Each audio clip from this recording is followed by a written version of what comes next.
സ്വാഗതം. നിങ്ങളുടെ ഉള്ളിൽ ഉറങ്ങിക്കിടക്കുന്ന ആ യഥാർത്ഥ കഴിവുകളെ എങ്ങനെ കണ്ടെത്താം, എങ്ങനെ വളർത്തിയെടുക്കാം? ഇന്ന് നമ്മൾ ഈ ഒരു വിഷയമാണ് നോക്കുന്നത്. നമ്മുടെ കയ്യിലുള്ളത് കഴിവെന്ന് തന്നെ വായിക്കാം. ആ സ്ഥാപനം നൽകിയ ചില രേഖകളാണ്. അപ്പോ യോഗയുടെ തത്വങ്ങളും അവർ മുന്നോട്ട് വെക്കുന്ന ഈ ടാലന്റ് പോലുള്ള ചിട്ടയായ സമീപനങ്ങളും ഇതൊക്കെ നിങ്ങളുടെ കഴിവുകളെ പരിപോഷിപ്പിക്കാൻ എങ്ങനെ സഹായിക്കും? പിന്നെ കർമ്മം, ജ്ഞാനം, രാജയോഗം, ഈ 4 യോഗമാർഗങ്ങൾക്ക് ഇതിലെന്ത് പങ്കാണുള്ളത്? ഇതൊക്കെ നമുക്കൊന്ന് ആഴത്തിൽ നോക്കാം. തീർച്ചയായും വളരെ പ്രധാനപ്പെട്ട ഒരു വിഷയമാണ്.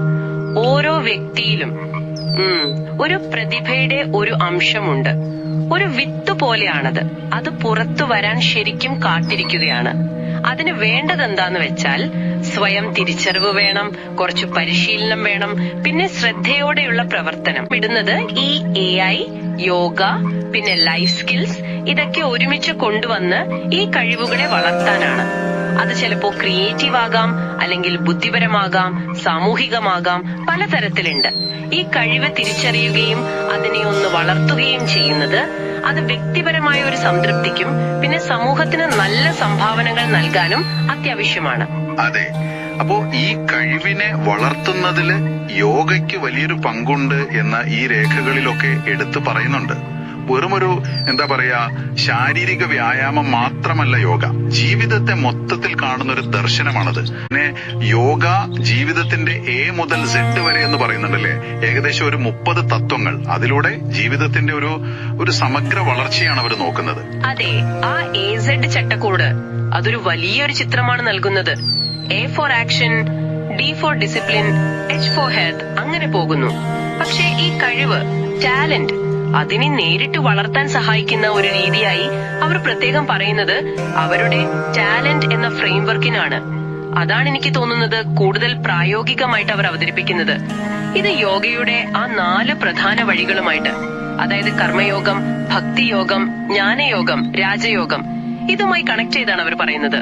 ഓഹോ, ആ ടാലന്റ് ഫ്രെയിംവർക്ക് അതൊന്ന് വിശദമാക്കാമോ? എനിക്ക് തോന്നിയ ബലത്തിന്റെ ഒരു കാതല് അല്ലേ? ടി എന്ന് പറഞ്ഞ ട്രെയിനിങ് ആണോ? അതെ അതെ, T ഫോർ ട്രെയിനിങ്, പരിശീലനം, തുടർച്ചയായിട്ടുള്ള പരിശീലനം. അതിലൂടെ നമ്മുടെ കഴിവുകൾക്ക് മൂർച്ച കൂടും. ഒരു ശില്പി തന്റെ പണി വീണ്ടും വീണ്ടും ചെയ്ത് മെച്ചപ്പെടുത്തുന്നത് പോലെ. ഇത് കർമ്മയോഗത്തിലെ ആ നിഷ്കാമ കർമ്മം, അതുമായി ചേർന്നു പോകുന്നുണ്ട്. പിന്നെ വരുന്നത് A, അവയർനെസ്, സ്വയം അവബോധം. ഇതാണ് ഏറ്റവും പ്രധാനമെന്ന് പറയാം. സ്വന്തം ശക്തി എന്താണ്, ദൗർബല്യം എന്താണ് എന്നൊക്കെ തിരിച്ചറിയുക. ഇത് രാജയോഗവുമായിട്ട് നേരിട്ട് ബന്ധമുണ്ട്. മനസ്സിനെ ശാന്തമാക്കുക, ഉള്ളിലെ ആ കഴിവിന്റെ വിത്ത്, അതിനെ വ്യക്തമായി കാണാൻ സഹായിക്കും. ശരിയാണ്. അടുത്തത് L, ലീഡർഷിപ്പ്, നേതൃത്വം. മുൻകൈ എടുക്കാനും സ്വയം നയിക്കാനും ചിലപ്പോൾ മറ്റുള്ളവർക്കൊരു വഴികാട്ടിയാകാനും ഒക്കെ പഠിക്കുക. ഇതിന് ഊർജം നൽകുന്നത് ഭക്തിയോഗത്തിലെ ആ ലക്ഷ്യബോധവും സമർപ്പണവുമാണ്. ശരി. പിന്നെ E, എഡ്യൂക്കേഷൻ, വിദ്യാഭ്യാസം. അത് ഫോർമൽ ആകാം, ഇൻഫോർമൽ ആകാം. ജീവിതകാലം മുഴുവൻ പഠിക്കുക എന്നുള്ളതാണ്. ജ്ഞാനയോഗം, അറിവിന്റെ വഴി, അതാണ് ഇതിന്റെ ഒരു അടിസ്ഥാനം. അടുത്തത് N, നെറ്റ്വർക്കിംഗ്, ബന്ധങ്ങൾ. മറ്റുള്ളവരുമായിട്ട് നല്ല ബന്ധങ്ങൾ ഉണ്ടാക്കുക, പരസ്പരം പഠിക്കുക, സഹകരിക്കുക, ഇതൊക്കെ പ്രധാനമാണ്. അവസാനത്തെ T, ടെക്നോളജി, സാങ്കേതിക വിദ്യ. ഇന്നത്തെ കാലത്ത് അത് ഒഴിവാക്കാൻ പറ്റില്ല. പുതിയ ടെക്നോളജിയും ടൂൾസും ഒക്കെ ഉപയോഗിക്കുക. ഉദാഹരണത്തിന് അവര് AI ഉപയോഗിക്കുന്നുണ്ടെന്ന് പറയുന്നു. എന്തിന്? സമൂഹത്തിലെ പ്രശ്നങ്ങളും ആവശ്യങ്ങളും ഒക്കെ മനസ്സിലാക്കാൻ അവരുടെ പ്രവർത്തന രീതിയിലെ ആ സർവേ ഘട്ടം, ഇത് കിട്ടിയാൽ നമ്മുടെ കഴിവുകളെ കൃത്യമായ ലക്ഷ്യത്തോട് ഉപയോഗിക്കാൻ പറ്റും. അതാണ് സോൾവിംഗ് വിത്ത് സ്കിൽസ് ഘട്ടം. അപ്പോ ഈ ടാലന്റ് ഫ്രെയിംവർക്ക് ഒരു സ്ട്രക്ചർ തരുന്നു. യോഗ അതിനു വേണ്ട ഒരു ആന്തരികമായ ഊർജവും കാഴ്ചപ്പാടും നൽകുന്നു. അങ്ങനെ പറയാം അല്ലേ? ഇത് സമൂഹത്തിന് എങ്ങനെയാണ് പ്രയോജനപ്പെടുന്നത്? അതെ, വളരെ ശരിയാണ്. പറയുന്നൊരു കാര്യമുണ്ട്. കഴിവുകൾക്ക് ശരിക്കും അർത്ഥം വരുന്നത് അത് സമൂഹത്തിന് വേണ്ടി ഉപയോഗിക്കുമ്പോഴാണ്. അവരുടെ ആ സെർവിംഗ് സൊസൈറ്റി എന്ന ഘട്ടം, ഇത് വെറും സ്വന്തം കാര്യം നോക്കൽ മാത്രമല്ല, സമൂഹത്തിന് തിരികെ കൊടുക്കൽ കൂടിയാണ്. യോഗയുടെ 4 വഴികളും അതും ഇതിന് സഹായിക്കും. ഫലമിച്ഛിക്കാതെ പ്രവർത്തിക്കുക, കർമ്മയോഗം.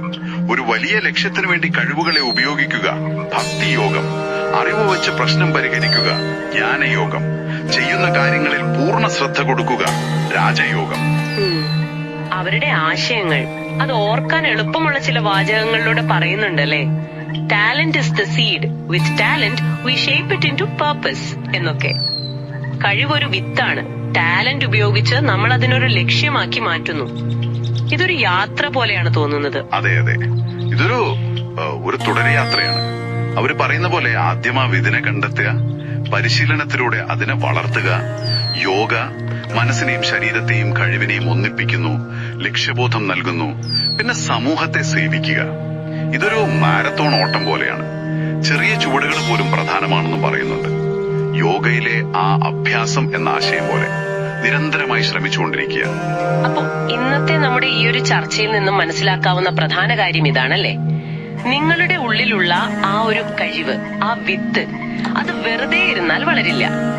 KSI പറയുന്ന ഈ ടാലന്റ് പോലുള്ള ചിട്ടയായ വഴികളിലൂടെയും യോഗ നൽകുന്ന ആ അവബോധം, കർമ്മം, ജ്ഞാനം, സമർപ്പണം, ഇതൊക്കെ ഉപയോഗിച്ച് ബോധപൂർവം അതിനെ വളർത്തിയെടുക്കാൻ പറ്റും. ഇത് വെറുതെ ഒരു സ്കിൽ നേടൽ മാത്രമല്ല, ജീവിതത്തിൽ ഒരു സംതൃപ്തി കണ്ടെത്താനും സമൂഹത്തിന് എന്തെങ്കിലും നല്ലത് ചെയ്യാനും ഇത് നിങ്ങളെ സഹായിക്കും. വെറും പ്രവൃത്തിയെ ഒരു അവബോധമാക്കി മാറ്റുക, ചിന്തകളെ സത്യമാക്കി മാറ്റുക, ഇതിനൊക്കെ സഹായിക്കുന്ന ആഴത്തിലുള്ള ഒരു ഉൾക്കാഴ്ച അഥവാ ഇൻസൈറ്റിനെ പറ്റി പറയുന്നുണ്ട്. ഈ ഫ്രെയിംവർക്കുകൾക്കൊക്കെ അപ്പുറം നിങ്ങളുടെ സ്വന്തം കഴിവിനെയും ജീവിത ലക്ഷ്യത്തെയും കുറിച്ചുള്ള ആ ഒരു ആഴത്തിലുള്ള ഉൾക്കാഴ്ച, അത് വളർത്തിയെടുക്കാൻ ഇന്ന് നിങ്ങൾക്ക് എങ്ങനെ തുടങ്ങാൻ കഴിയും? അതൊരു ചോദ്യമാണ്.